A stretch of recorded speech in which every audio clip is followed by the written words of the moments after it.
करते हैं, पुराना कुछ भी याद नहीं है। वैसे भी अब हमें वहाँ पर 10,000 पॉइजन ड्रैगन फ्रूट को लेने के लिए जाना चाहिए और तभी वह लोग उस फ्रूट को हासिल करने के लिए उसके पास पहुंच जाते हैं। और जब हमारा एमसी उस फ्रूट को देखता है तो वह काफी ज्यादा खुश होकर कहने लगता है कि हाँ, यही वह ड्रैगन फ्रूट है जिसे मैं ढूंढने में लगा हुआ था। तभी जो पेट वो जेट पेंडेंट से बाहर निकलता है वो उचकते हुए उस फ्रूट की तरफ बढ़ने लगता है और डायरेक्टली अपने मुंह से उसे खाने की कोशिश करने लगता है। हमारे एमसी अभी भी इस बात को लेकर शौक होता है और वो ड्रैगन फ्रूट को एक बार में ही अपने मुंह में निकल जाता है, मतलब खा लेता है। इसे देखने के बाद हमारा एमसी काफी दिल से शॉक हो जाता है और कहने लगता है चिल्लाते हुए उससे, क्या कर तुम ये सब क्या करने में लगी हुई हो। और इतना ज्यादा भड़क चुका है कि गुस्से के मारे उसकी तरफ कूद पड़ता है और कूद कर उसे मारते उससे कहने लगता है, तेरी बास्टर्ड कहीं के, जल्दी से इस फ्रूट को बाहर निकाल। और जैसे ही इसके मुंह में एक मुक्का पड़ता है तो उसके मुंह से वो फ्रूट बाहर निकल जाता है और दोनों के दोनों जमीन पर आकर गिर जाते हैं। तभी हमारा एमसी उस फ्रूट की छानबीन करता है और कहने लगता है कि हमारी किस्मत वाकई बहुत अच्छी है कि इस फ्रूट को बिल्कुल भी डैमेज नहीं पहुंचा है। और उस पेट की तो ऐसी तैसी हो जाती है और वो बेहोश होकर वहीं पर गिर जाता है। और जब ये सारी की सारी घटना होने में लगी हुई होती है तो जो क्वीन होती है वो काफी ज्यादा खुश हो रही होती है, हंसते हुए कह रही होती है कि वाह, ये देखने में काफी ज्यादा मजा आ गया। और जितना हंसने में लगी हुई होती है तभी अचानक से उसकी आंखें चमकना चालू हो जाती हैं। ऐसा लगता है जैसे कि वो पूरी तरीके से बदल चुकी है और तभी अपनी पावर को रिलीज करते हुए कह रही होती है कि वापस आ जाओ, वापस आ जाओ। और जब हमारा एमसी क्वीन को इस तरीके से हालत में देखता है तो उसे कुछ भी समझ में नहीं आता। दूसरी तरफ दिखाया जाता है कि जो क्वीन होती है वो अपने मैजिक का इस्तेमाल करने लगती है और उसमें से कई सारे वर्ड्स निकलने लगते हैं संस्कृत के, ऐसा लग रहा होता है। और तभी वो वहां पर उन वर्ड्स को बोलना चालू कर देती है। जब हमारा एमसी उसे देखता है तो वो काफी सरप्राइज होती है, उससे पूछ लगता है, क्या तुम अभी अभी उस फॉर्म में वापस जा चुकी हो या फिर उस स्टेट में वापस जा चुकी हो जिसमें तुमने रीइंकार्नेशन हुई हो। आखिरकार जो मैजिक र्यून्स है वो ये किस चीज के लिए है, ये किस काम के लिए है। लेकिन क्वीनी अभी इसकी पूरी की पूरी बातों को या फिर किसी भी तरीके से उसे सुन नहीं पा रही होती है, वो पूरी तरीके से होश में नहीं होती है। लेकिन वो अपने मंत्रों को पढ़ना जारी रखती है और धीरे धीरे करके वह मंत्र उसके चारों तरफ घूमने लगते हैं और उनमें से रोशनी निकलने लगती है, एनर्जी निकलने लगती है। और हमारा एमसी जब उन र्यून्स को देखता है तो कहने लगता है कि ये र्यून्स क्योंकि तुम चाहती हो कि मैं इन र्यून्स को सीखूं, तुम ये र्यून्स मुझे सिखाना चाहती है, उसका मतलब ये हुआ। और क्योंकि वहां पर डांस करना चालू कर देती है और कहने लगती है, ये वह पावर है जहां पर इस वर्ल्ड की जब शुरुआत हुई थी ना, ये वह पावर है। ये बात जानने के बाद हमारा एमसी काफी ज्यादा सरप्राइज हो जाता है और कहने लगता है, जो पावर तुम मुझे सिखाने में लगी हुई है, जो र्यून्स मुझे तुम सिखाने में लगी हुई है, वो बिगिनिंग की पावर है। ये देखने में वाकई में बहुत ज्यादा ऑसम और कितनी ज्यादा पावरफुल स्पिरिचुअल पावर है इसके अंदर। अगर मेरे पास कॉपर फर्नेस नहीं होता, अभी इस वक्त कॉपर फर्नेस हो जाए जिसमें मैं अपनी टेक्निक को रिफाइन करता हूँ, तो शायद मैं इसका इस्तेमाल कर थर्ड रैंक ट्रेजर टेक्निक को रिफाइन कर पाता इस वक्त। तभी क्योंकि उससे कहने लगती है कि ये यूनिवर्स है वो वाकई में बहुत ज्यादा बड़ा है और जो ह्यूमन रेस है उसे भी आगे बढ़ना चाहिए। ये सुनने के बाद एमसी कुछ भी समझ नहीं आता और कहने लगता है कि आखिरकार तुम्हारे कहने का मतलब क्या है। और इस चीज को बार बार दोहराते दोहराते वो अपने हाथ को आगे बढ़ाती है और अपनी एनर्जी से वहां पर एक धमाका करती है और कह रही होती है कि यूनिवर्स बहुत ज्यादा बड़ा है, इंसानों को आगे बढ़ना चाहिए। तभी वहां पर एक छोटा सा अल्टर आ जाता है जिसे देखने के बाद हमारा एमसी सरप्राइज हो जाता है और क्विंगी उसी अल्टर की तरफ बढ़ने लगती है। इस वक्त वो पूरी तरीके से होश में नहीं होती और उन्हीं शब्दों को बार बार दोहरा रही है। और जैसे ही क्विंगी वो उस अल्टर के बीच में जाकर खड़ी होती है तो उसके चारों तरफ से एनर्जी बहुत ज्यादा निकलने लगती है और वो पूरी की पूरी तरफ से एनर्जी से घिर जाती है चारों तरफ से। और हमारा एमसी देखता है कि वो पूरी तरीके से वहां से गायब हो चुकी है। ये देखकर वह सरप्राइज हो जाता है और कहने लगता है कि आखिरकार ये लीक हुई कहाँ पर चली गई। और इतना ही नहीं बल्कि उसके साथ जो अल्टर आया था वो भी उसके साथ गायब हो जाता है और उस अल्टर के गायब होते ही वो जो पूरी पूरी गुफा होती है वो धीरे धीरे करके टूटना चालू हो जाती है और जो पेट होता है वो वहां पर चिल्लाने लगता है ताकि वो यहाँ से निकल सके। तभी हमारा एमसी उस पेट की जान बचाने के लिए उसे अपने सर पर बैठाकर वहां से ले जाता है और वह पूरी की पूरी गुफा एकदम से तबाह हो जाती है। हमारा एमसी वहां से निकलने में कामयाब रहता है। निकलने के बाद कहने लगता है कि तुम यहाँ से जा चुकी हो, इस बात के लिए मैं तुम्हें गुड लक कहना चाहूंगा। उम्मीद करता हूँ कि तुम्हारा सफर सही रहे। तभी हमारा एमसी अपने घर पर वापस आ जाता है, घर पर नहीं, उस हॉल में वापस आ जाता है। वो एल्डर उससे कहने लगते हैं कि यंग मास्टर होंगर तुम वापस आ गए। तभी हमारा एमसी ये बात सुनने के बाद उससे कहने लगता है कि मैं लॉन्ग सिटी में वापस जाने में लगा हुआ हूँ हॉल मास्टर आओ। तो मैं चाहता हूँ कि जो स्पिरिट पिल्स हैं या फिर स्पिरिट स्टोन्स है, स्पिरिट हर्ब्स है, वो सारी की सारी चीजों को आप हमारी हंग फैमिली की तरफ जरूर भेज दीजिएगा। ये बात सुनने के बाद वह एल्डर उससे कहने लगता है कि ट्रांसपोर्ट जो टीम है वो ऑलरेडी वहां से जा चुकी है यंग मास्टर होंग, आपको इस बारे में चिंता करने की जरूरत नहीं है, ना ही आपको दोबारा कहने की जरूरत है। ये बात सुनने के बाद वो एमसी भी काफी खुश हो जाता है और कहने लगता है कि आपका बहुत बहुत धन्यवाद। तभी एल्डर उससे कहने लगता है कि हम लोग जरूर जल्द से फिर मिलेंगे, किसे पता शायद उस वक्त मुझे यंग मास्टर से किसी तरीके की एडवाइस की जरूरत पड़े तो। तभी सीन शिफ्ट होता है हॉग मैनर की तरफ जहाँ पर हमारा एमसी अपने ग्रैंडफादर के पास पहुंच जाता है वापस, लौट रहा होता है। तभी हमें वहां पर एमसी के कजन को दिखाया जाता है जो कि चिल्लाते हुए ग्रैंडफादर करते हुए उसकी तरफ बढ़ता है और उससे कहने लगता है कि जो सितु हाउस है उसने ऑलरेडी अपनी पूरी फोर्सेस को इकट्ठा कर लिया है और उसके साथ में जो डुगवू मैनर है उसने भी अपने सभी लोगों को वापस बुला लिया है बाहर से। हमारे पास ज्यादा समय नहीं बचा है, हमारे पास सिर्फ और सिर्फ 2 मंत्र बचे हुए हैं, वे उसके बाद हमारी होंग फैमिली पर अटैक कर देंगे। ये बात सुनने के बाद दद्दू उससे कहने लगता है कि अभी प्रेजेंट की जो सिचुएशन है वो हमारे लिए बिल्कुल भी ठीक नहीं है, क्योंकि इस वक्त हमारे पास इतने ज्यादा बोन रिफाइनमेंट स्टेज के कल्टीवेटर्स लॉन्ग सिटी में मौजूद नहीं है, क्योंकि सितु फैमिली के साथ 3 मौजूद है और रिसेंटली में देखा जाए तो जो सितु लुओजिन है वो उन्हीं में से एक है। और यहाँ पर ड्यूगू मैनर के भी यहाँ पर कुछ लोग आ चुके हैं।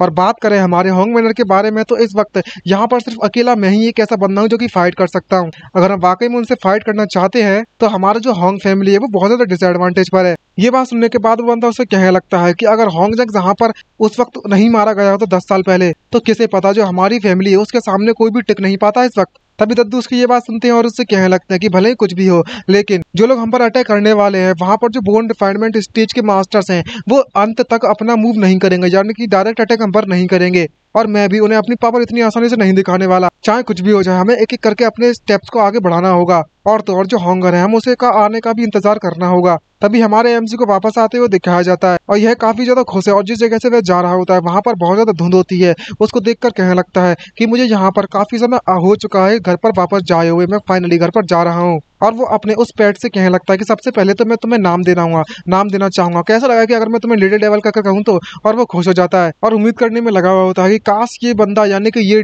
जो बीस्ट है वो बोल पाता। तभी अचानक से उसे किसी की मूवमेंट महसूस होने लगती है और वो उनकी मूवमेंट से चुपकर वहां पर देखने लगता है कि कौन है। और तभी वहां पर उसे कुछ लोग आते हुए दिखाई दे जाते हैं। 2 लोग बातें करते हुए जहाँ से जाते हुए कह रहे होते हैं कि जिंग युन जो ब्रदर कॉन्ग युन है, क्या हम सभी को यहाँ पर आना इतना ज्यादा जरूरी था होंग मैनर से निपटने के लिए।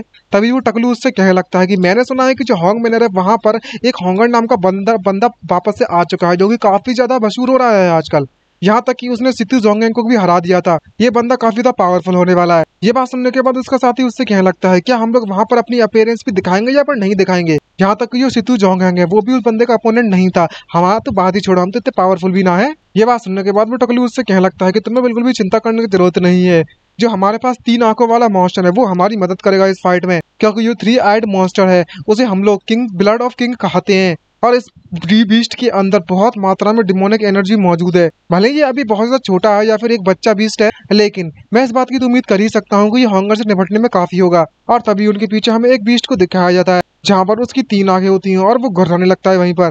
वह टकलू उसको देखते हुए उससे कहने लगता है कि सिर्फ होंगर नहीं बल्कि मैं पूरी की पूरी जो होंग फैमिली है, जो होंग लॉन्ग टैंग है, उससे भी हमारे ये बीस्ट निपट लेगा। तभी उस बीस्ट को कुछ नोटिस होने लगता है और वो इधर उधर देखने लगता है और जोर जोर से चिल्लाने लगता है उधर देखते हुए। और वह दोनों भी इस बात को समझ जाते हैं कि कोई वहां पर चुप कर बैठा हुआ है और कहने लगते हैं कि कौन वहां पर छुप रहा है। तभी हमारे एमसी की जो पोजीशन है वो रिवील हो जाती है और कहने लगता है कि शिट, आखिरकार इन लोगों ने मुझे ढूंढ लिया। लेकिन इस मॉन्स्टर के इतने ज्यादा चिल्लाने के कारण हमारे जो लिटिल डेविल है उसको बहुत ज्यादा गुस्सा आने लगती है और वह गुस्से में उस डेविल की तरफ, उस बीच की तरफ बढ़ने लगता है, जिसको हमारा एमसी देखकर बहुत ज्यादा सरप्राइज हो जाता है और उसे रोकने की कोशिश करने लगता है। तभी लिटिल डेविल भी वहां पर रुक जाता है और उन दोनों के सामने जाकर खड़ा हो जाता है। इसको देखने के बाद वो बंदा बहुत ज्यादा सरप्राइज हो जाता है और कहने लगता है कि आखिरकार ये मॉन्स्टर क्या है, ये तो छोटा मॉन्स्टर है।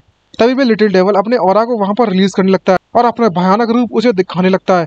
और जैसे ही वो लिटिल डेविल अपने ऑरा को दिखाता है वो दोनों के दोनों बहुत ज्यादा घबरा जाते हैं और कहने लगते हैं कि आखिरकार ये किस तरीके का ऑरा है, क्योंकि उस लिटिल डेविल का ऑरा इतना ज्यादा खतरनाक होता है कि उसने पूरे आसमान को घेर लिया होता है। इसको 3 आंखों वाला मॉन्स्टर जब इस ऑरा को देखता है तो उसकी फटके 64 हो जाती है, 164 हो जाती है। ये देखने के बाद जो टकलू होता है वो उससे कहने लगता है कि ये बिल्कुल भी ठीक नहीं है। हमें तो इस बात के बारे में बिल्कुल भी पता नहीं था कि यहाँ पर एक इस तरीके का मॉन्स्टर भी चिपकर रखा हुआ होगा। इसकी जो ब्लड लाइन है वो 3 आइड डीमन बीस्ट से भी ज्यादा पावरफुल है। अब हमें अपनी जान बचाकर यहाँ से भागना होगा और वो तीनों के तीनों दुम दबाकर वहां से भाग जाते हैं। लेकिन यहाँ पर हमारे लिटिल डेविल को बिल्कुल भी चैन नहीं मिलता और वो अपनी सारी की सारी एनर्जी को अपने मुंह में इकट्ठा करता है और डायरेक्टली उस एनर्जी को थ्रू कर देता है उनकी तरफ और वो एनर्जी उस डीमन बीस्ट की तरफ बढ़ने लगती है और जाकर वहां पर एक जोरदार धमाका होता है और वो तीनों के तीनों वहां से उड़ जाते हैं। तभी हमारा लिटिल डेविल फिर से एनर्जी इकट्ठे करने लगता है, लेकिन तभी वो इतना कर ही रहा होता है तभी हमारा एमसी उसकी तरफ बढ़ता है और चिल्लाते उसे रोक देता है। लेकिन इस वक्त लिटिल डेविल बिल्कुल भी होश में नहीं है।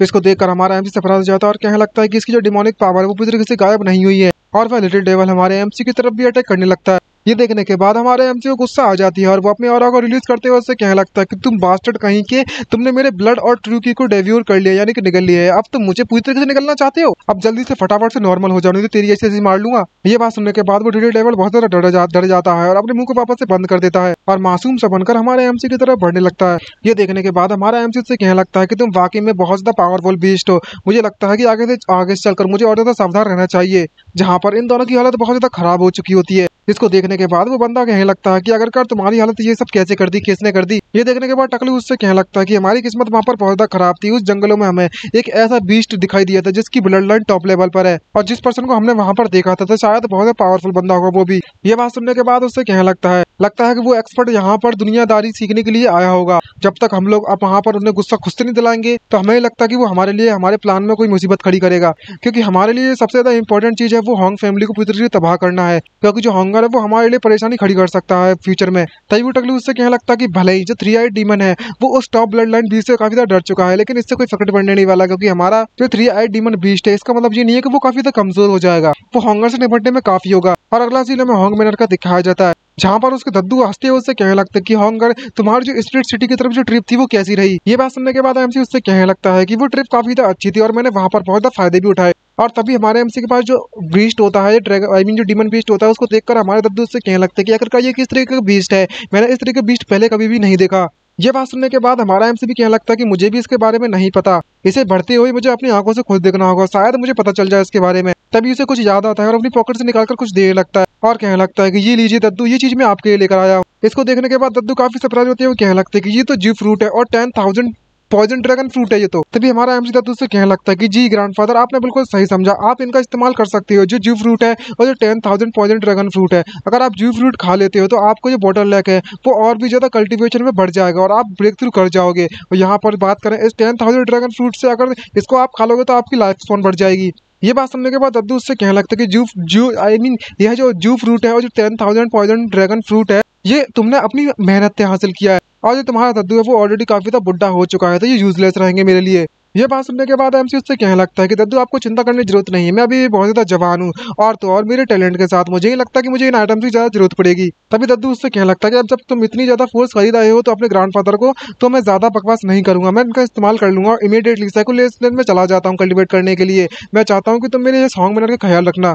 और हमारा एमसी तुरंत एग्री हो जाता है और उससे कहने लगता है कि मैं यहाँ पर 3rd रैंक ट्रेजर टेक्निक को रिफाइन करने के लिए जा रहा हूँ। और अगले ही पल हमारा एमसी वहाँ पर अपनी ट्रेजर टेक्निक को रिफाइन करने के लिए बैठ जाता है और रिफाइन करते हुए कहने लगता है कि जो 3rd rank probable treasure technique है और जो 2nd रैंक प्रोमेडल ट्रेजर टेक्निक है, इन दोनों के बीच की जो डिफरेंस है वो जमीन और आसमान का फर्क है इन दोनों के बीच में। और पूरे के पूरे इस लॉन्ग सिटी में यहाँ तक कि कोई भी फैमिली ऐसी नहीं है जिनके पास 3rd रैंक के प्रोमेडल ट्रेजर टेक्निक हो, और इसे बनाने के लिए मुझे बहुत ज्यादा एनर्जी की जरूरत पड़ रही है। और इसी तरीके से वो सारी की सारी एनर्जी को उस कल्डरन में जाकर कंडेंस करना चालू कर देता है और तभी उसमें से एक बहुत ज्यादा चमकती हुई पिल बाहर निकलती है और हमें पता चलता है कि हमारे एमसी ने कम से कम 7 से 8 बार ट्राई करने के बाद 3rd रैंक ट्रेजर टेक्निक को फाइनली सक्सेसफुली रिफाइन कर लिया है। इसको देखकर वह काफी तक खुश हो जाता है और उसे हाथ में पकड़ लेता है। हाथ में पकड़ने के बाद तुरंत उस बॉल को क्रश कर लेता है ताकि वो उसे अपने लिए इस्तेमाल कर सके, और तभी उसका पावर लेवल अप हो जाता है। और नेक्स्ट डे का सीन दिखाया जाता है अगली थोड़ी देर बाद, जहाँ पर हमारे एमसी और दद्दू के पास वह लड़की पहुंच जाती है और उससे कहने लगती है कि फैमिली हेड और यंग मास्टर अंगवर वापस आ गए हैं आप।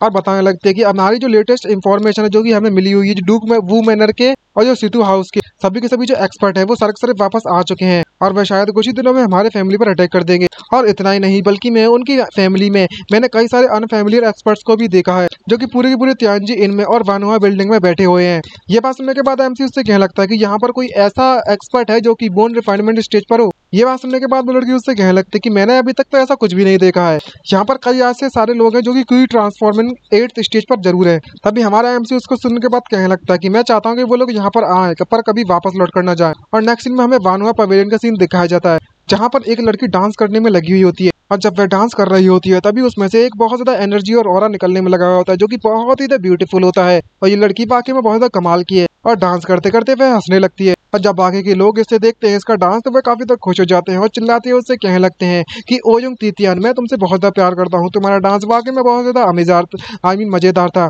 मैं चाहूँ तो तुम्हारी आजादी के लिए मैं अपनी बॉडी भी देने के लिए तैयार हूँ, तुम्हें यहाँ पर रहने की बिल्कुल भी जरूरत नहीं है। इससे हमें पता चलता है कि इस लोंडिया का नाम इस लड़के का नाम कुछ और नहीं बल्कि मैं ओयुंग तीतियान है। और हमारा एमसी की सारी बकवास को सुनने में लगा हुआ है और वहीं पर कुछ सोचने में लगा हुआ होता है और वो हमारे इस लौंडिया इस लड़की तीतियान का डांस देखने में लगा हुआ है। और जब हमारा एमसी को देखता है तो वो काफी ज्यादा घबरा जाता है और कहने लगता है कि कितनी ज्यादा पावरफुल स्किल है इसकी। अगर ये लड़की देखकर इसको ऐसा लगता है कि ये लड़की कोई आसान लड़की नहीं है, सिंपल लड़की नहीं है। तभी वहाँ पर एक बंदे की एंट्री होती है और वो उन सभी लोगों को वहाँ से गेट लॉस करने के लिए, मतलब बाहर जाने के लिए कह देता है। और यहाँ पर एक नमूना आ जाता है और स्माइल मारने लगता है और सभी के सभी लोग उस बंदे को देखकर काफी तक घबरा जाते हैं और कहने लगते हैं कि सितु फेंग ये तो सितु हाउस का बंदा है। ये देखने के बाद हमारा एमसी उसको देखता है और कहने लगता है कि ये सितु फेंग ये बंदा वही है जिसने मुझे हैंगडंग माउंटेन में 10 साल पहले मुझ पर अटैक किया था। मुझे उसी समय पर इस बंदे को वहीं पर मार देना चाहिए था। ये बंदा एक नंबर का कमीना है। और तभी सितु फेंग उस लड़की की तरफ बढ़ता है, ओजोंग तीतियान की तरफ, और उससे कहने लगता है कि तुम आज मेरे साथ जाओगी। मैं तुमसे वादा करता हूँ कि अगर तुम मेरे साथ जाती हो तो तुम अपनी जिंदगी बड़ी आराम से काट सकती हो, आराम से खाना पीना ड्रिंक करना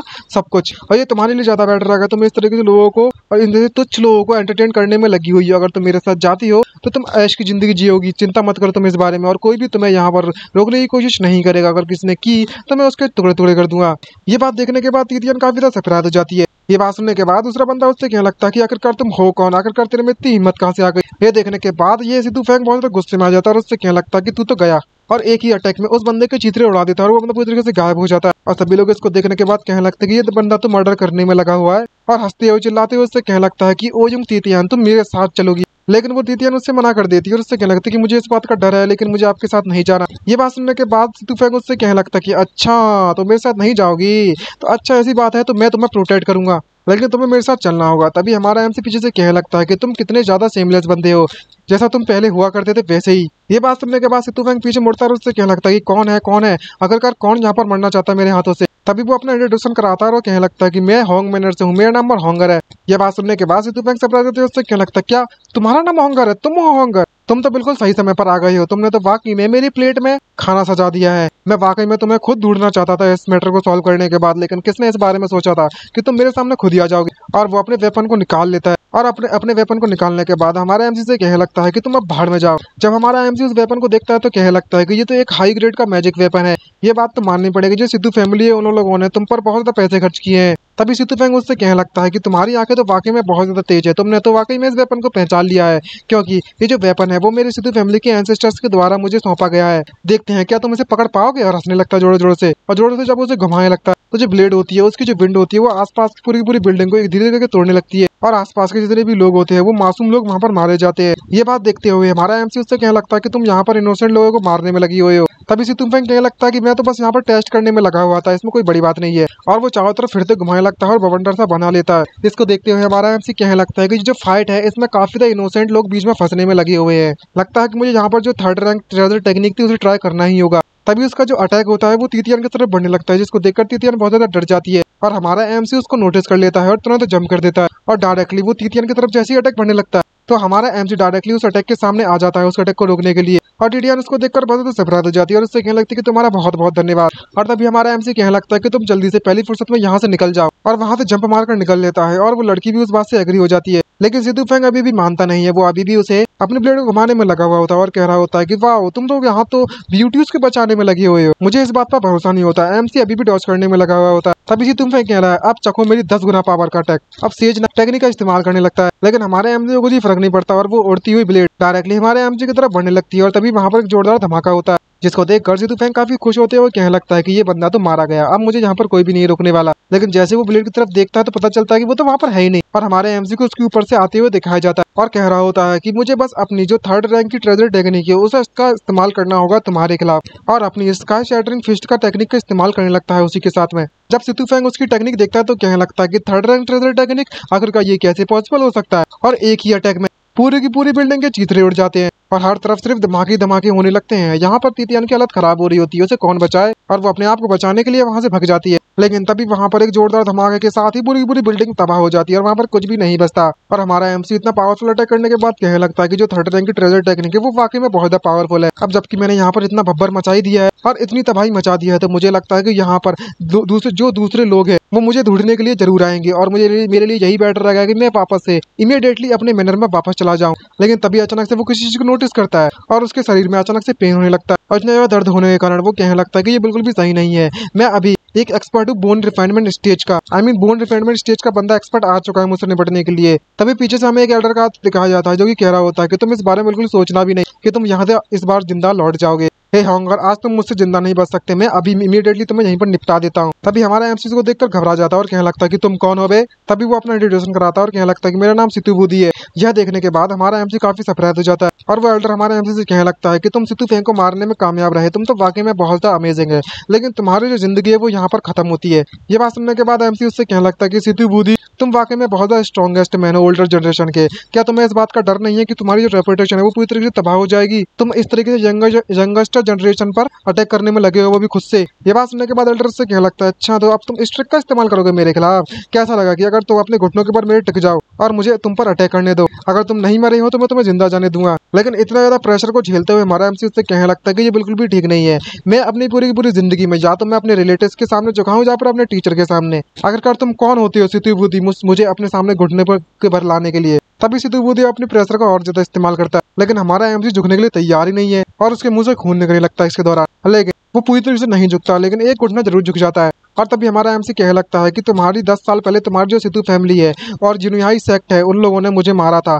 लेकिन 10 साल बाद तुम एक्चुअली मुझे फोर्स करने में लगी हो अपने सामने घुटनों के ऊपर टिकने के लिए। मैं इसका बदला तुमसे जरूर लूंगा। तभी हमारे एमसी को बहुत ज्यादा पेन का सामना करना पड़ता है। इसको देखने के बाद सितु बुद्धि कहने लगता है कि आखिरकार ये कैसे पॉसिबल हो सकता है कि तुम मेरे प्रेशर को इसी तरीके से झेल पा रहे हो। लेकिन वो हमारे एमसी को जिंदा किसी भी हालत में नहीं छोड़ना चाहता और कहने लगता है कि तुम जाओ और मर जाओ, और डायरेक्टली हमारे एमसी पर अटैक कर देता है, जिसके कारण हमारा एमसी बहुत ज्यादा दूर जाकर गिरता है। और कहने लगता है कि सितु बुद्धि इसको देखते हुए कितना ज्यादा पिटी वाली बात है कि यहाँ पर होंग फैमिली का एक और जीनियस यहाँ पर मारा जा चुका है। दूसरी तरफ जहाँ पर हमारा एमसी गिरता है वहाँ पर सिर्फ धुआं ही धुआं बचता है, और वहाँ पर हमारे होंग फैमिली के जो मेंबर्स होते हैं वो भी वहाँ पर पहुंच जाते हैं। उसको देखने के बाद ये बंदा काफी गुस्से में आ जाता है और कह रहे होते कि हम लोग वाकई में लेट हो गए, और वो गुस्से में कहने लगता है कि सितु बुद्धि मैं तुम्हें जरूर मार दूंगा। तभी उसका दूसरा ब्रदर कहने लगता है कि तुम्हें जल्द से जल्द वापस से होंग मिनर में जाना होगा। सबसे पहले हमें ग्रैंडफादर का इंतजार करना होगा ताकि वो सर्कुलेशन से बाहर निकल सके। अगर हम लोग अभी जाते हैं तो हमारा जो क्लैन है वो पूरी तरीके से तबाह हो जाएगा सितु बुद्धि की तरह, क्योंकि वो ऑलरेडी बोन रिफाइनमेंट स्टेज पर है। तो हमारे दद्दू का हमें इंतजार करना होगा। तभी वो उससे कहने लगता है कि सबसे पहले तो हमें अपने होंगर को ढूंढना होगा, बाद में इसके बारे में बात करेंगे। अगर वो इस वक्त जिंदा है तो मैं खुद उसे देखना चाहता हूँ, अगर वो मर गया है तो मुझे उसकी डेड बॉडी देखनी है। जहाँ पर वो ये बात सुनते हुए काफी ज्यादा इमोशनल हो जाते हैं, और इसी तरीके से वहाँ पर नाइट हो जाती है जहाँ पर हमारे एमसी की हालत बहुत ज्यादा पतली हो चुकी है, खराब हो चुकी होती है, और वो बेड पर पड़ा हुआ है और उसे बहुत ज्यादा पेन होने में लगा हुआ है। और अचानक से उसकी आंखें खुलती है और होश आता है, और वो अपने आप को एक अनजान जगह पर पाता है और कहने लगता है कि आखिरकार ये कौन सी जगह है। तभी किसी को अंदर आते हुए दिखाया जाता है और हमें पता चलता है कि ये और कोई नहीं बल्कि मैं वही ओयोंग तितियान होती है। वो अंदर आने के बाद हमारे एमसी से कहने लगते कि तुम तो वाकई में बहुत ज्यादा जल्दी उठ गए हो। तभी हमारा एमसी कहने लगता है क्या तुम वही ओयोंग तितियान हो उस वानहुआ बिल्डिंग से? क्या तुम नहीं मेरी जान बचाई है? तभी तितियान उससे कहने लगते कि तुमने बिल्कुल सही कहा, तुमने मुझे बचाने के लिए वाकई में बहुत ज्यादा एफर्ट डाले थे। अगर तुमने उस वक्त मेरी जान नहीं बचाई होती तो मैं यहाँ पर इतनी ज्यादा मेहनत नहीं करती तुम्हें बचाने के लिए। तभी हमारा एमसी कहने लगता है कि तुमने मेरी जान के बचाई, आखिरकार हमारे बीच में कोई भी रिलेशनशिप नहीं है। तभी तितियान उससे कहने लगती कि तुम तो वाकई में बहुत ज्यादा अनोयंग है, मैंने तुम्हारी जान इसलिए बचाई थी क्योंकि मैं तुमसे प्यार करती हूँ, मैं तुम्हें पसंद करती हूँ। भाई साहब, पहली नजर का प्यार या फिर कुछ कारण होने वाला है? ये बात सुनने के बाद हमारे एमसी को बहुत ही तरह से सरप्राइज हो जाता है और उसे कुछ भी समझ नहीं आता, और अब तभी खांसते हुए अपने मुंह से खून निकालने लगता है और कहने लगता है कि उस ओल्ड मैन सितु ने वाकई में अपनी पूरी की पूरी पावर का इस्तेमाल किया था मुझ पर। ये बात सुनने के बाद तितियांग उससे कहने लगती है कि जो सितु बुद्धि है वो वाकई में बहुत ज्यादा रूथलेस था, बिल्कुल भी हार्टलेस था। तभी एमसी कहने लगता है उसने जो मुझ पर अटैक किया था उसके पाम की जो एनर्जी है वो अभी भी मेरे बॉडी के अंदर है, मैं पूरी तरीके से उससे निपट नहीं सकता। तभी तितियान उससे कहने लगते कि जो पाम से अटैक किया था उस बंदे ने तुम पर, उसकी जो एनर्जी है वो तुम पर एक्सप्लोड होने वाली है, और जब ऐसा होगा तो तुम्हारी पूरी की पूरी बॉडी की मसल्स पूरी तरह से एक्सप्लोड हो जाएंगे और तुम उस वक्त मारे जाओगे। अगर तुम नहीं भी मरते हो तो तुम्हारी कल्टीवेशन तबाह हो जाएगी। ये बात सुनने के बाद एमसी उससे कहने लगता है कि मेरे पास खुद के मेरे तरीके हैं इस चीज से निपटने के लिए, लेकिन आखिरकार तुमने मेरी जान क्यों बचाई? खैर वो सब छोड़ो, मेरे पास अभी भी बहुत ज्यादा इंपॉर्टेंट काम है तो मुझे यहाँ से जाना होगा। तभी तितियान पीछे मुड़ती है और उससे कहने लगती कि उस वक्त तुमने मेरी जान बचाई थी और इसलिए मैंने तुम्हारी जान बचा दी, तो मेरा जो फेवर है वो ऑलरेडी रिपेयर्ड हो चुका है। तभी एमसी उससे कहने लगता है लेकिन मेरे अंदर जो एनर्जी, स्ट्रॉन्ग एनर्जी बाहर निकलने में लगी हुई है उस सितु बुद्धि की, वो बहुत ज्यादा डेंजरस है। और दूसरी बात ये पूछना चाहता हूँ कि तुम्हारी बॉडी के अंदर की जो एनर्जी है उसे देखकर ऐसा लगता है कि जो सितु फैंग है वो तुम्हें चोट पहुंचाने में नाकामयाब रहता। यह देखने के बाद वो लड़की काफी सरप्राइज हो जाती है और उससे कहने लगती है क्या तुम मेरे अंदर की जो एनर्जी है उसे महसूस कर सकते हो, देख सकते हो? तभी एमसी उससे कहने लगता है कि मेरे पास जो मेरी स्पेशल टेक्निक है मैं उसकी मदद से तुम्हारी पूरी की पूरी डांटेन को देख सकता हूँ और क्या चेंजेस होने में लगे हुए हैं, लेकिन मुझे ये नहीं पता कि आखिरकार ये क्या चीज है, इसलिए मैंने केयरफुली इसको ऑब्जर्व किया था, इसके चेंजेस को। ये बात सुनने के बाद वो लड़की तितियान काफी ज्यादा सरप्राइज हो जाती है और एकदम से एक्साइटमेंट में भर जाती है और उससे कहने लगती है कि तुम्हें पता है कि आखिरकार तुम किस तरीके से इसे अनलॉक कर सकते हो इस सील को। ये बात सुनने के बाद एमसी सरप्राइज हो जाता है और कहने लगता है किस सील की बात कर रही हो? तभी वह लड़की अपने पेट पर एक सील दिखाने लगती है और उससे कहने लगती है कि ये जो शील्ड है वो मेरे पेट पर तब से लगा दी गई थी जब मैं 9 साल की हुआ करती थी। ये बात सुनने के बाद एमसी उससे कहने लगता है कि मुझे इसके बारे में नहीं पता है, मैं इस वक्त only on transcendental 6th stage पर हूँ, तो आखिरकार मुझे इस बारे में कैसे पता होगा? तभी तितियान की सारी उम्मीदें धरी की धरी रह जाती हैं और उससे कहने लगते हैं कि तुम बिल्कुल सही कह रहे हो, तुम अभी भी बहुत ज्यादा यंग हो और ट्रांसेंडेंट स्टेज पर हो, तो ये इम्पॉसिबल होगा तुम्हारे लिए इस बारे में पता होना। तभी एमसी उससे कहने लगता है कि तुम्हारा बहुत बहुत धन्यवाद मिस, आपने मेरी जो जान बचाई है, लेकिन अब मुझे यहाँ से जाना होगा, लेकिन यहाँ पर फ्यूचर में कोई भी चांस हुआ तो मैं अपना बदला जरूर चुकाऊंगा। ये बात सुनने के बाद लड़की उससे कहने लगती है कि तुम वाकई में बहुत सीरियसली इंजर्ड हो चुकी हो,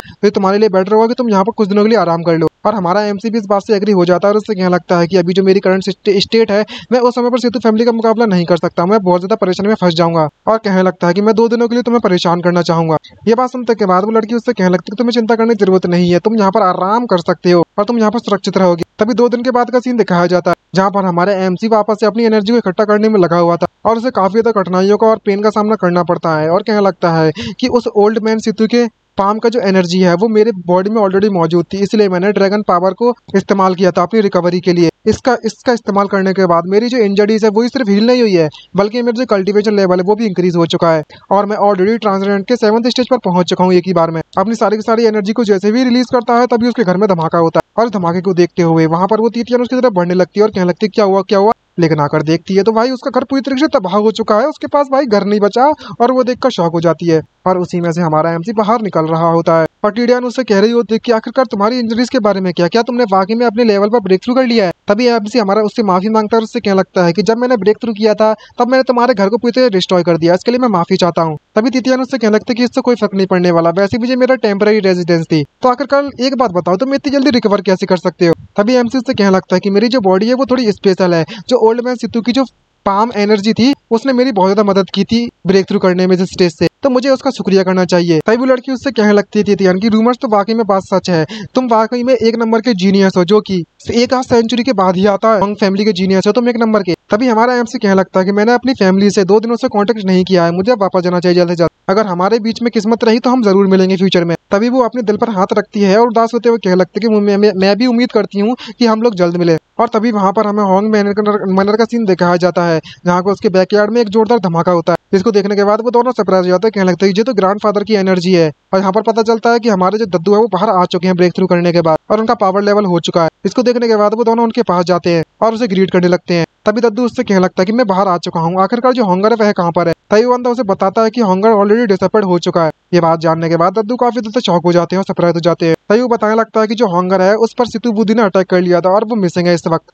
ये बात सुनने के बाद दद्दू को गुस्सा आने लगती है और कहने लगता है कि उस ओल्ड मैन की इतनी हिम्मत कैसे होगी सितु बुद्धि की, बूपो और हॉन्गमिंग, इस बंदे को मैं सबक सिखा कर ही रहूंगा। और वो दोनों के दोनों उसकी बात सुनते हैं। तभी वहाँ पर तीसरा बंदा आता है और उससे कहने लगता है कि फैमिली हेड जो सितु फैमिली के लोग हैं वो हमारे दरवाजे के सामने आ चुके हैं। और तभी दद्दू कहने लगता है कि मैं जल्दी सितु फैमिली के पास वैसे भी अपने हिसाब को बराबर करने के लिए जाने वाला ही था, बढ़िया हुआ कि ये लोग मेरे ही से घर के सामने आ चुके हैं, तो मुझे बताओ कि आखिर वहाँ पर कितने लोग हैं। तभी वो बंदा बताने लगता है कि मुझे इसके बारे में ज्यादा कुछ तो नहीं पता, लेकिन जो सितु बुद्धि है वो यहाँ पर खुद पर्सनली आया है। तभी दद्दू उससे कहने लगता है कि जो सितु फैमिली है उन्होंने ऑफिशियली हम पे वॉर अनाउंस कर दी है। तभी हॉन्ग ये बात सुनते हुए उससे कहने लगता है कि ये बिल्कुल सही समय पर है, मैं भी यहाँ पर अपनी सेकंड रैंक ट्रेजर टेक्निक है जो कि मुझे हॉन्गर ने दी थी, मैं उसका इस्तेमाल करना चाहता हूँ और उस सितु बास्टर्ड को टुकड़े टुकड़े करना चाहता हूँ।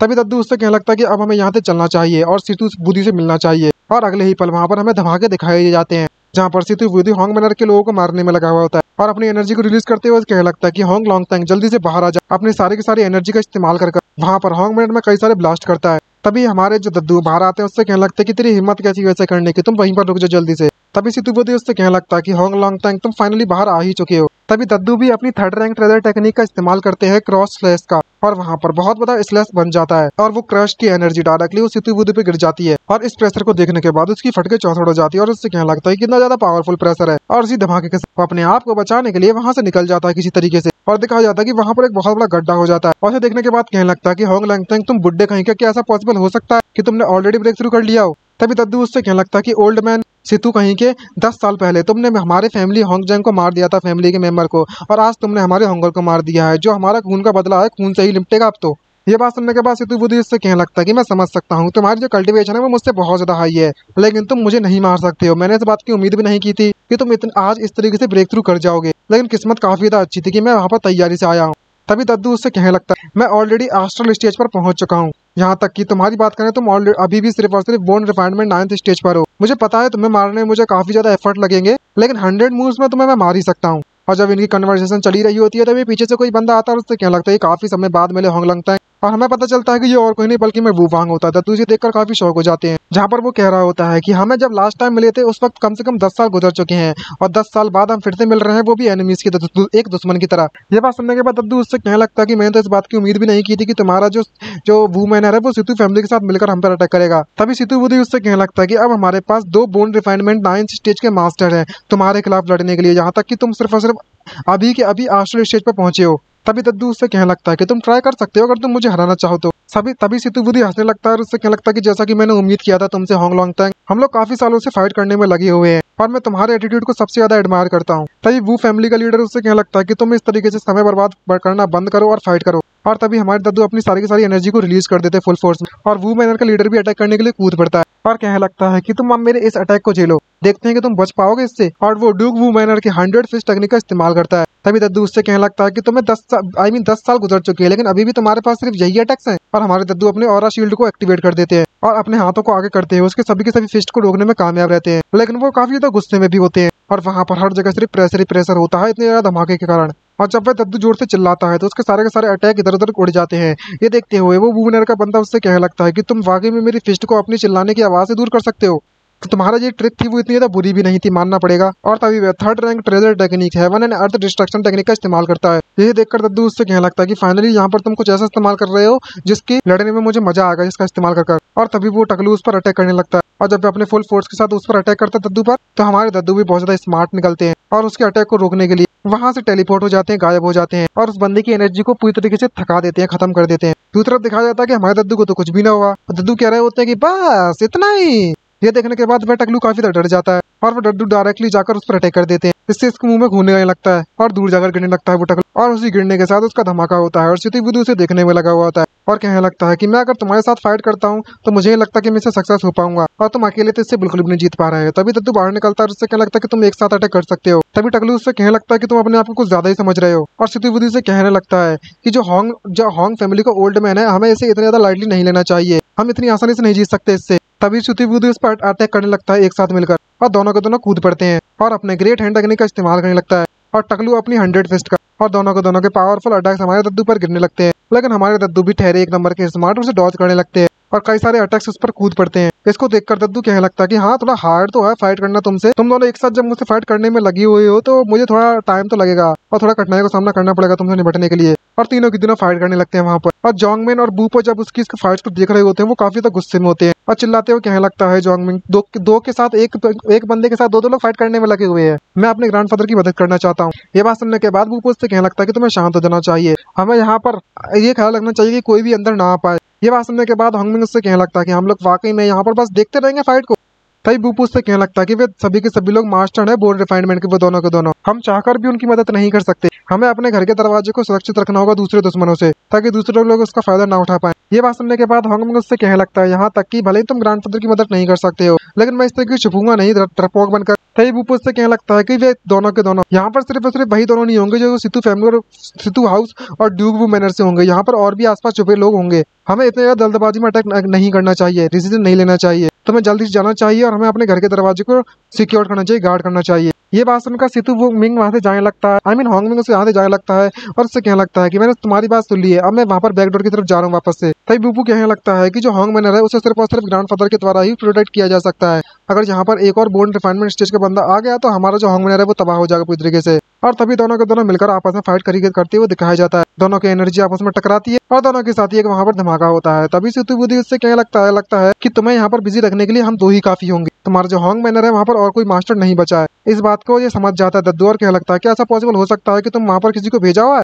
और तभी सितु बुद्धि अपने साथियों को ऑर्डर दे देता है अटैक करने के लिए और तभी हमें वहाँ पर उनके साथियों को दिखाया जाता है और दिखाते हैं कि जो सितु जोंग हैंगे और वू कोंगयून है वो दोनों के दोनों मिलकर उस पर अटैक कर देते हैं और दद्दू उसे देखकर काफी ज्यादा सरप्राइज हो जाते हैं। तभी वू फैमिली का लीडर उससे कहने लगता है कोंगयून जल्दी से जाओ और सभी के सभी लोगों को मार दो होंग मैनर में। और सितु बुद्धि हंसते हुए हमारे दद्दू से कहने लगता है कि आखिरकार तुम कितनी देर तक हमें जहाँ पर रोकने में कामयाब रहोगे, जल्दी तुम्हारा होंग मैनर तबाह हो जाएगा। ये सुनने के बाद दद्दू घबरा जाते हैं और उससे कहने लगते हैं कि तुम यहाँ पर डरपोक जैसा काम करने में लगी हुई हो। तभी सितु बुद्धि उससे कहने लगता है कि पहले तो होंग जंग था, फिर उसके बाद होंगर था और अब मेरी जो सितु फैमिली है वो तुम्हारे साथ उसकी दुश्मनी जन्म जन्म की रहेगी। दूसरी तरफ हमें बैकडोर का सीन दिखाया जाता है जहाँ पर वो बंदा अंदर घुस जाता है चुपके से और आकर देखने लगता है और देखकर कहने लगता है कि ये तो वाकई में बहुत ज्यादा स्टूपिड वाली बात होगी जो हॉन्ग फैमिली के लोग हैं, उन्होंने इतने ज्यादा इंपोर्टेंट जगह को, बैकडोर को बिल्कुल भी सुरक्षित नहीं किया है। ये बात सुनने के बाद कोई वहाँ पर आता है और उससे कहने लगता है कि तुम किसे स्टूपिड कहने में लगी हुई हो। ये बात सुनने के बाद वो इतना घबरा जाता है और उससे कहने लगता है कि कौन है वहाँ पर। तभी हमारे वहाँ पर जॉन्गमिंग आता है, उससे क्या लगता है कि मैं हॉन्ग मैनर का हॉन्गमिंग हूँ, मैं तुम्हारे यहाँ पर इंतजार करने में लगा हुआ था काफी समय से। ये सुनने के बाद वो कहने लगता है कि तुमसे, अच्छा तो तुम हो यहाँ पर, मैं यहाँ पर, मैंने सुना है कि तुम वहाँ की काफी ज्यादा फेमस हो, तुम्हारे पास दिमाग नहीं है इस बात के लिए, वो भी यंगर जनरेशन में। ये बात सुनने के बाद हॉन्ग मिंग को काफी ज्यादा गुस्सा आ जाती है और उससे कहने लगता है कि अच्छा ऐसी बात है तो आज मैं तुम्हें अपनी पावर दिखाने वाला हूँ। और वह बंदा भी कूद पड़ता है इस पर अटैक करने के लिए और दोनों के दोनों फाइट करने के लिए रेडी होते हैं और एक दूसरे के साथ जब वो अपने एक दूसरे को अटैक को मिलाते हैं तो वहाँ पर एक जोरदार धमाका होता है और उसी धमाके के साथ दोनों के दोनों पीछे हट जाते हैं और दूर जाकर गिरते हैं दोनों ही। और अपने आप को संभालते हुए वो बंदा हॉन्ग मिंग से कहने लगता है, तुम्हें लगता है कि तुम मेरे खिलाफ कम्पीट कर पाओगे। तभी हॉन्ग मिंग उससे कहने लगता है कि मेरी जो लेग स्ट्रेंथ थी वो तुम्हें कैसी लगी बे। ये बात सुनने के बाद वो बंदा कहने लगता है क्या ऐसा पॉसिबल हो सकता है, ये बंदा अभी ट्रांसडेंट के 9th स्टेज पर पहुंच चुका है। तभी हॉन्ग मिंग अपनी ऑरा को रिलीज करता है और उससे कहने लगता है कि मैं आज तुम्हारी आंखें खोलने वाला हूँ। जिसे देखकर बंदा घबरा जाता है और कहने लगता है कि इस बंदे की स्पिरिचुअल पावर अचानक से बहुत ज्यादा बढ़ चुकी है। तभी Hong Ming divine golden lion का इस्तेमाल करता है जहाँ पर एक स्पिरिचुअल बीट समन हो जाता है, जिसको देखने के बाद वो बंदा उससे कहने लगता है कि तुम्हारी जो मेयर फिस्ट रैंक फर्स्ट रैंक की जो ट्रेजर टेक्निक है वो मेरा कुछ नहीं बिगाड़ सकती, तुम देखो मैं किस तरीके से तुम्हारी टेक्निक को तबाह कर देता हूँ। और तभी हॉन्ग भी अपने अटैक को उसकी तरफ छोड़ देता है और कामेहामेहा का इस्तेमाल करने के बाद वो बंदा उसके अटैक पर अटैक कर देता है। दोनों के पावर आपस में टकराती हैं और जैसी पावर टकराती है तो वहाँ पर धमाके के कारण वो बंदा दूर जाकर गिरता है। और हॉन्ग में इसको देखकर काफी खुश होती है, उससे क्या लगता है कि जैसा कि मैंने उम्मीद किया था हॉन्गर से, उसकी जो सेकंड रैंक की ट्रेजर टेक्निक है मेजर डिवाइन गोल्डन लेयन की जो पावर है वो काफी ज्यादा बढ़ चुकी है, 10 गुना ज्यादा। दूसरी तरफ हॉन्ग मिनर के ईस्ट साइड में दिखाया जाता है जहाँ पर ये बंदा उड़ते हुए वहाँ पर जा रहा है। तभी दो गार्ड्स की तरफ बढ़ते हैं, उससे कहने लगते हैं कि आखिरकार यहाँ पर एक जो चोर है वो हमारे हॉन्ग मिनर में क्या कर रहा है चुपके चुपके। लेकिन वो बंदा अपनी लाइटनिंग स्पेयर को बुलाता है और अपनी स्पेयर टेक्निक का इस्तेमाल कर उन दोनों एक ही झटके में मार देता है, जिसके कारण वो दोनों के दोनों वहीं टपक जाते हैं। और हंसते हुए कहने लगता है कि जो हॉन्ग मिनर है उसके अंदर वाकई में जैसे कचरे लोग रहते हैं। तभी एक पावरफुल अटैक उसकी तरफ बढ़ने लगता है जिसको देखकर वो सरप्राइज होता है और डॉज कर देता है और कहने लगता है कि मैं बच गया, बिल्कुल बाल बाल बचाऊं।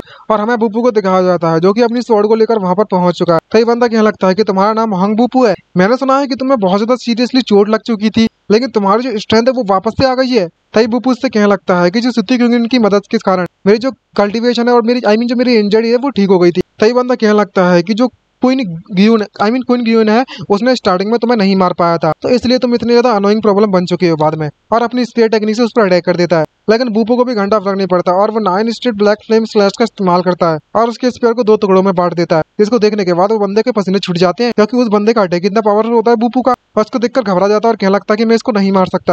तभी बुप्पू अपनी नेदर फ्लेम 1000 कर्मा टेक्निक का इस्तेमाल करता है जिससे कि बहुत ज्यादा फ्लेम्स उसकी तरफ बढ़ने लगती है ब्लैक कलर की, जिसको देखकर वो और भी डर जाता है और इतना ज्यादा पावरफुल अटैक आते हुए अपनी तरफ देखता है तो वो काफी ज्यादा घबरा जाता है और उसके पसीने छूट जाते हैं और वहां पर एक जोरदार धमाका होता है और उसी के साथ बुप्पू नीचे उतरता है और हमें दिखाया जाता है कि उस बंदे के तो चीथड़े उड़ गए और उसका तो एक बाल भी ना बचा। इसको देखते हुए सितु बुप्पू जो हमारा हॉन्ग बुप्पू है वो उससे कहने लगता है कि सितु जोंग है, आखिरकार किसने सोचा था कि तुम एक समय पर इतने पावरफुल होते हुए बंदे इस तरीके से धूल में बदल जाओगे। तभी वो नोटिस करता है कि जो हॉन्ग मिंग है वो ऑलरेडी स्टार्ट हो चुका है बैटल करना, फाइट करना। लगता है कि हमें जल्द से जल्द जीतना होगा और हम दोनों के दोनों ही उस फाइट को जीत चुके हैं। दूसरी तरफ उस बंदे की भी हालत बहुत ज्यादा खराब हो चुकी होती है और कह रहा होता है घबराते हुए कि आखिरकार तुम अचानक से इतने पावरफुल कैसे बन गए। तभी हॉन्ग मिंग उससे बताने लगता है कि हमारा जो हॉन्गर है उसकी मदद से उसने क्योंकि मुझे सेकंड ग्रेड की ट्रेजर टेक्निक दिलवाई थी जिससे कि मेरी जो स्ट्रेंथ है वो काफी ज्यादा बढ़ चुकी है, लेकिन तुमसे मैं इस तरीके से बातें नहीं कर सकता, मुझे तुम्हें मारना होगा, अब तुम भाड़ में जाओ। तभी वहाँ पर एक एनर्जी उसकी तरफ उड़ती हुई बढ़ने लगती है और एक आग लग जाती है वहीं पर। ये देखकर वो काफी सरप्राइज हो जाता है और कहने लगता है कौन है बे। और हमें पता चलता है कि वहाँ पर वह टकलू और उसका जो 3 आंखों वाला बीस्ट है वो वहाँ पर आ चुका है। तभी वो टकलू उससे कहने लगता है कि मुझे माफ कर देना कि मैं यहाँ पर लेट आया था, लेकिन समथिंग कुछ वहाँ पर आ गया था, मुझे काम पड़ गया था इसलिए मैं यहाँ पर समय पर नहीं आ पाया। तभी बंदा उससे कहने लगता है कि तुम तो बिल्कुल सही समय पर आ चुके हो फाइनली। और वो टकलू ऑर्डर देने लगता है कि मेरी जो 3 आंखों वाला मॉन्स्टर है वो तुम्हारी मदद करेगा। और तभी वो मॉन्स्टर उसको घूरते हुए इसको देखने लगता है। तभी हॉन्ग मिंग उससे क्या लगता है कि आखिरकार ये किस तरीके का मॉन्स्टर है। तभी मॉन्स्टर अपनी सारी की सारी एनर्जी को अपने मुंह में इकट्ठा करने लगता है थ्रो करने के लिए और सारी की सारी एनर्जी को थ्रो कर देता है। और हॉन्ग मिंग इसको देखने के बाद बिल्कुल भी घबराता नहीं है और कहने लगता है कि देखते हैं कि आखिरकार तुम्हारा जो अटैक है वो उस पर क्या इफेक्ट डालता है। और वहीं पर खड़े होकर उसके अटैक को झेल जाता है और उससे काफी ज्यादा पेन भी हो रहा था झेलते वक्त। और जब टकलू उसको देखता है तो कहने लगता है कि इसके जो टुकड़े टुकड़े हो गए होंगे। दूसरा बंदा देखकर कहने लगता है नहीं, तुम्हें इतने ज्यादा नहीं समझना चाहिए, ये बंदा टुकड़े टुकड़े नहीं हुए होंगे उसके, ये बंदा अभी भी जिंदा है। तभी वहाँ पर एक जोरदार धमाका होता है जहाँ पर दिखाया जाता है कि हॉन्ग मिंग को कुछ भी नहीं हुआ है, लेकिन भाई उसे तो चोट लग चुकी है लेकिन फिर भी हीरो बनना है और कहने लगता है कि बस तुम्हारे पास इतनी दम है, तुम्हें लगता है कि तुम छोटे मोटे अटैक से मुझे हराने में कामयाब रहोगे। मुझे आप समझ में आ चुका है कि आखिरकार तुम कितने पावरफुल हो। तभी वो टकलू ऑर्डर देने लगता है अपने बीस्ट को, जाओ उसे मार दो। और वह जो बीस्ट होता है वो वापस से अपनी एनर्जी इकट्ठी करने लगता है उस पर थ्रो करने के लिए तभी अचानक से वहाँ पर एक जोरदार धमाका होता है और हांगमिंग वहीं पर खड़ा रहता है और वो उस अटैक को झेलने के लिए वापस तैयार हो जाता है और अपने हाथों से उस अटैक को रोकने लगता है। लेकिन उस अटैक को रोकने के दौरान वहाँ पर एक जोरदार धमाका होता है। दूसरी तरफ हमें फाइट में दिखाया जाता है, यहाँ पर हमारे दद्दू उन दोनों से मिलकर फाइट करने में लगे हुए होते हैं और वू मैनर का जो लीडर होता है वो कहने लगता है कि तुम्हारे जो मूव्स है वो धीरे धीरे कमजोर होते जा रहे हैं, देखते हैं कि आखिरकार तुम कितने समय तक टिक पाओगे। और सिद्धू बुद्धू भी यही कह रहा होता है कि ये तो वाकई में बहुत ज्यादा शर्म वाली बात है कि तुम भले ही आर्सेनल स्टेज पर पहुंच चुके हो लेकिन इसे पहुंचे हुए ज्यादा समय नहीं बीता है। अगर ऐसा हो नहीं होता ना तो शायद ही हम तुमसे फाइट कर पाते। तभी दद्दू किसी चीज को नोटिस करते हैं और कहने लगते हैं कि आखिरकार जो ईविल एनर्जी है वो कहाँ से निकलने में लगी हुई है मेरे मैनर से। तभी वो टकलू उससे कहने लगता है कि जो 3 आंखों वाला मॉन्स्टर है जो कि मुझे मेरे डुगू मैनर के द्वारा बुलाया गया था वो यहाँ पर पहुंच चुका है। इसको देखकर दद्दू डर जाते हैं और उससे कहने लगता है कि हाई लेवल 3 आंखों वाला मॉन्स्टर, ये तो वाकई में बुरी खबर है। तभी वो कहने लगता है कि इस मुझे आई मीन जो हमारा 3 आंखों वाला मॉन्स्टर है उससे ज्यादा समय नहीं लगने वाला तुम्हारे हॉन्ग मैनर को पूरी तरीके से निकलने के लिए और तुम अकेले बचोगे, उसके बाद तुम क्या करोगे। ये सोचते हुए दद्दू उससे कहने लगता है कि तुम तो वाकई में बहुत ज्यादा डिस्पेजेबल हो और वो अपने मेंबर्स को बचाने के लिए कूद पड़ता है और कहने लगता है कि मुझे सबसे पहले तो उन्हें बचाना होगा। और जब वहाँ पर जा ही रहा होता है तभी 2 परछाइयां उसकी तरफ बढ़ती हैं और वो और कोई नहीं बल्कि वे दोनों के दोनों होते हैं जो कि दद्दू को रोकने के लिए सामने आ जाते हैं और उससे कहने लगते हैं कि तुम वापस जाना चाहते हो तो तुम्हें हमें हराना होगा उससे पहले, ये इतना ज्यादा आसान नहीं होने वाला। तभी दद्दू गुस्से में कहने लगता है कि मेरे रास्ते से हट जाबे। तभी टकलू उससे कहने लगता है कि तुम अपनी एनर्जी और इमोशंस को ज्यादा देर तक कंट्रोल नहीं कर सकते हो, तुम हारने वाले हो। और वो दद्दू अपनी एनर्जी को रिलीज करने लगता है और तभी जो सिद्धू बुद्धू होता है उससे क्या लगता है कि जो ओल्ड हॉन्ग है वो ऑलरेडी और ज्यादा रिस्क लेने में लगा हुआ है, यहाँ तक कि वो अपनी एनर्जी का इस्तेमाल करने में लगा हुआ है। उसकी एनर्जी पूरी तरीके से खत्म हो गई है तो ब्लड का इस्तेमाल कर रहा है और दद्दू की एनर्जी बढ़ने लगती धीरे धीरे करके